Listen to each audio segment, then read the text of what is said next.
se stvori društvo u kojem se poštuje osoba. Molim vas, evo, malo prije sam čuo da netko sprema i dizertaciju o Beritu. Tako je taj ne bude shvatio šta je personalizam, onda neće prepoznati šta Berit piše. Tada će to biti lijepe zgode, slučajevi,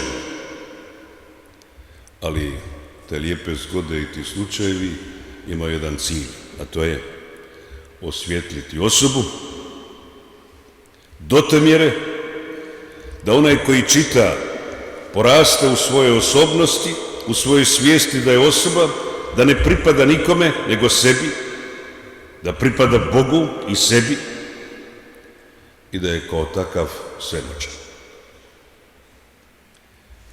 I sada moram zaključiti sa nadom da će ovi iza mene govoriti dulje od mene, a to je kršćanski personalizam koji u Hrvatskoj se nije razmahao, trebao bi nam i danas.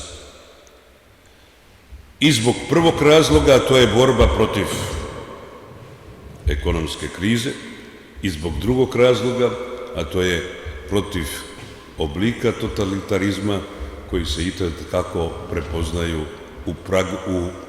barem u tragovima u ponašanju naših političkih stranki. Hvala lijepo, gospodo. Zahvaljujem patru Emanuelu. Poslije njega neće biti lako govoriti, zato drugi puta ćeš govoriti zadnji. A sada mi je posebna čast evo najaviti monsignora Miklenića, urednika Glasa Koncila. Mislim isto tako da ne mora se puno govoriti o njemu, poznat našoj crkvenoj i široj javnosti po pisanom i izgovorenom.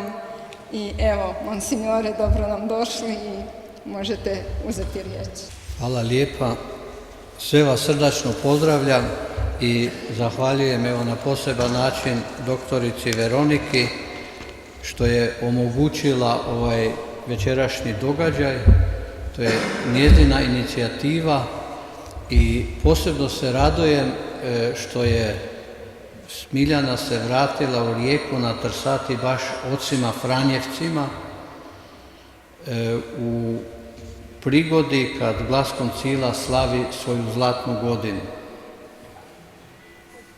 A početak Glasa Koncila je na Kaptolu broj 9 u kući i zajednici Hrvatske provincije Svetog Čirila i Metoda. I zato je ovo doista providnosno da večeras možemo predstavljati knjigu Smiljane Rendić kod otaca Franjevaca na Trsatu gdje je ona živjela lijepe godine u župnom stanu župe Svetoga Jurija, Trsatske župe, a evo sada počiva i na ovome groblju kao što je već spomenuto. Ova knjiga u kojoj nas je večeras okupila je 22. u seriji knjiga koje nose zajednički naslov Hrvatska katolička baština 20. stoljeća. Ta je serija iznimno važna jer pokušava pokriti ono razdoblje i premostiti diskontinuitet koji je nastao nakon 1945. godine kad su mnogi iznimno važni kulturni katolički djelatnici zaboravljeni, potisnuti, zanemareni. I evo, do sada je izišlo 22 knjige, a projekt će imati više od 100 knjiga, jer imamo toliko važnih ljudi koji su takva krasna djela ostavila i na književnom, znanstvenom, teološkom, drugim područjima, društvenih znanosti, ali ne znamo za njih. I to je jedno služenje Glasa Koncila i smatram da je sretna okolnost da je u tu seriju uvrštena i Smiljana Rendić, jer je ona bez sumnje jedna iznimna karizmatska osoba. A karizmatske osobe, moramo toga biti svjesni, i u povijesti je tako bilo, vjerojatno je i danas, izazivaju i otpore, pružaju strašno puno, ali i stvaraju i ljude koji ih ne podnose. I ona je bila osoba koja je mnogima bila teška, otvoreno možemo reći. Ali bez obzira na sve te ljudske odnose koji su normalni, koji su neizbježni, pogotovo dok su autentični, iza Smiljane Rendić ostaje jedno iznimno djelo koje, ja se toplo nadam, neće ostati zakopano, ali treba će strašno puno rada. Ova knjiga koju večeras predstavljamo, Katolički identitet i hrvatski preporod, je tek jedan, pa rekao bih, minimalni uvod u njezino djelo. Mogli bismo ovu knjigu prispodobiti slici da u jednoj prekrasnoj, raskošnoj sobi koju ima prekrasnih namještaja, dragocjenih predmeta, najrazličitijih, starijih i novih, da se odškrinu vrata i onda pogled u tu sobu, evo to je ta knjiga. Smiljanino djelo je iznimno dragocjeno, veliko, koje treba istraživati. Ono ima više od 10.000 kartica teksta. To su svesci poput Krleže. Kad bi se sabrana djela objavila, to su nevjerojatne stvari. A impresivno je da je Smiljana Rendić osoba koja nije život dopustio da završi svoje nekakvo fakultetsko obrazovanje, nego je bila osoba iznimno marljiva koja sama radila i sama proučavala. I nevjerojatno, upravo nevjerojatno, vjerujte mi, svećenik sam, ali moram to posvjedočiti, ona je teologiju poznavala, katoličku teologiju, bolje nego mnogi teolozi sa doktoratom.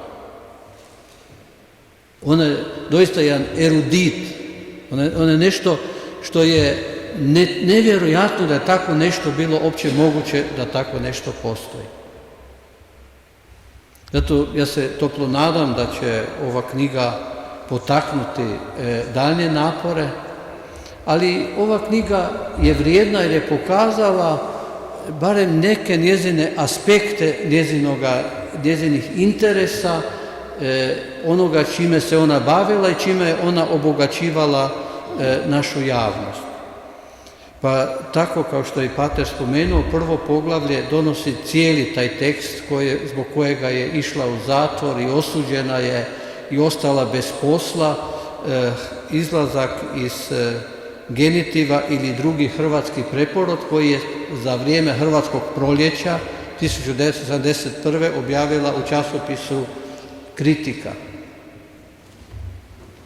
Evo, ako uzmete u ruke samo taj njezin tekst, otkrićete u njoj jednu osobu koja je nevjerojatno kako je širokih pogleda, širokih znanja, enciklopedijskih znanja, zadivljujuće. Evo, iz tog jednog teksta ćete vidjeti. A svi njezini tekstovi koji nisu kopije jednog druga, nego su uvijek originalni, uvijek otkrivaju nova područja njezinih nevjerojatnih spoznaja, informiranosti i o povijesti i o aktualnosti. Drugo poglavlje je možda posebno značajno, ali možda je bilo potrebno reći još važniju zaslugu, jer ovdje nije moglo biti stavljeno previše, ali njezina je iznimna zasluga u Glasu koncila, što je svećenike koji nisu imali priliku završiti niti novinarski tečaj, a bili su imenovani da postanu urednici, Vladimir Pavlinić i Živko Kustić, što ih je ona naučila novinarstvu. I naučila ih je, a mogu reći, ja sam učenik Živka Kustića i s njom sam surađivao i dakle to je njezina škola i danas Glas koncila nastavlja njezinu školu novinarstva koja je iznimna. Evo reći vam samo jedno načelo koje ona nas učila. Da biste jednu stvar rekli javno, morate znati 1000 drugih. Ona se nije mirila s tim da novinar bude tek neko slučajno nešto zna, pa sad ću ja to reći javnosti. Ne, nego ti moraš to poznavati, ti moraš znati sve okolnosti oko toga. Evo, to je ona učila. Ali učila je i zanat. Ona je bila u Glasu koncila vatikanistica. Dakle, pratila je što se događa u Vatikanu na poseban način i sa osobitom ljubavlju papu Ivana Pavla II. To je bilo nešto, neka posebna ljubav i sa toliko simpatija, sa toliko srca i veliki doprinos koji je Glas koncila dao u pripremi onog proljeća koji je nastao 90. godina sa demokratskim promjenama, upravo su tekstovi ponajviše Smiljane Rendić, koja je poljski slučaj sindikata Solidarnošći prenosila vrlo detaljno, što su sve druge novine i mediji u Hrvatskoj ignorirali, ona na stranicama Glasa koncila to donosila i to je bilo toliko osvježavajuće i da se to može događati u jednoj zemlji Varšavskog pakta. To je bilo toliko ohrabrujuće. Dakle, su to doprinosi koje mi ni danas ne možemo dovoljno vrednovati i procijeniti, a koje ona svojim tekstovima oči. Naravno, tih tekstova nema u toj knjizi, jer su oni ovdje koncentrirano možda na prvo desetljeće njezinog rada. Njezin publicistički novinarski rad u Glasu koncila doista nikad nije bio suha informacija, ali je bio uvijek stavljen u kontekst, obogaćen mnogim bojicama i mnogim spoznajama koje, vjerujte mi, jedva da je još itko u Hrvatskoj znao. Evo uzmite, imate unutra jedan tekst o odluci pape Pavla VI. Da je prilikom čestitanja plemstva, rimskog plemstva koje je došlo papi čestitati Novu godinu. I papa Pavao VI je rekao, dakle, to su koncilske godine, 64. godine, da se on odriče plemstva i da se papinstvo odriče plemstva. Imate tekst u ovoj knjizi. Taj tekst otkriva nevjerojatno informiranost. Koje su to sve obitelji bile koje su dale pape kroz povijest, kroz cijelu povijest. Ona to imala u malom prstu. To je, evo, vjerujte mi, danas takvih znanja više nema. I sa svim internetima i Wikipedijama i enciklopedijama, ali takvih razumijevanja, takve informiranosti nema, kao što je Smiljana Rendić imala. I zato su naravno ti tekstovi njezini fantastični. I danas ih pročitate. Evo, ja sam jučer pročitao taj tekst. Ponovno, ja sam ostao fasciniran. On danas figurira apsolutno u svemu. Ništa, ni u čemu nije izgubio na svojoj patini iz 1964. godine.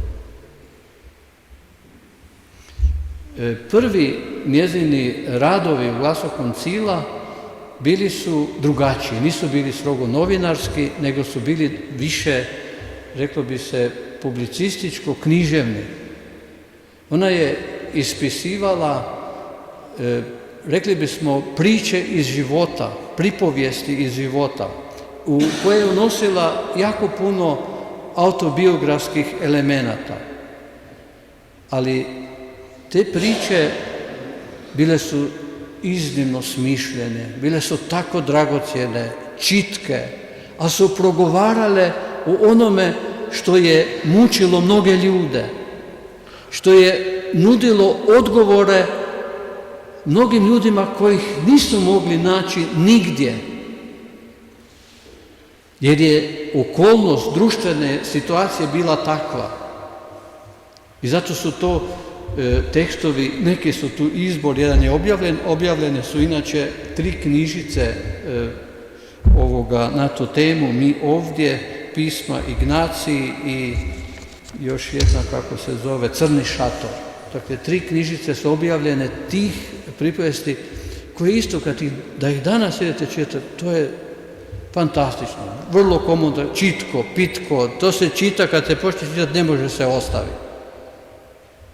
I evo, to je njezino služenje koje je bilo i evangelizacijsko, koje je bilo otvaranje oči upravo na liniji ovoga što je pater Hoško rekao, vrednovanja osobe, dostojanstva ljudske osobe i promicanje toga kršćanskog personalizma, ali na jedan način gdje nisu bila nikakva citiranja, niti zavrzlame nekakve, nego vrlo popularni tekstovi kroz dijaloge, kroz opise različitih zgoda. Naravno, mogli bismo govoriti o svim tim temama beskrajno. Zaustat ću se još jedno poglavlje posvećeno u ovoj knjizi, dakle opet nam kroz ta vrata, kako sam rekao, onu sliku otvara pogled na jedan njezin kut u kojemu je ona molila i evo poznato mi je da je ona vrlo rado molila molitve psalme starozavjetne, da je vrlo rado molila i neke molitve iz Talmuda, dakle neke iz židovske religije. Ona je bila čovjek koji je iznimno, iznad svega voljela židovski narod. I u ovoj knjizi objavljen je njezin jedan polemički tekst kojega je ona